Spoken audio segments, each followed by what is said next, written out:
To check achievements in the Strava app, start by locating and opening the App Store on your device. In the App Store, you'll see options such as Today, Games, Apps, and a search button at the bottom.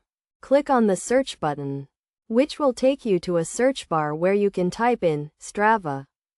Once you've found the Strava app, which is listed as Strava, run, bike, hike, download and install it. After installation, exit the App Store and find the Strava app on your device.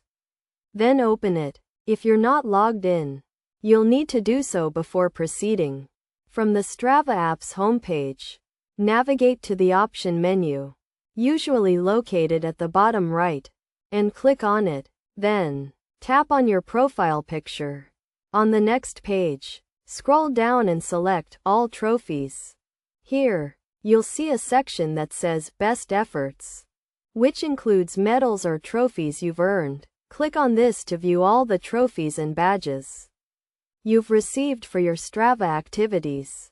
Note that a full subscription may be required to access this feature.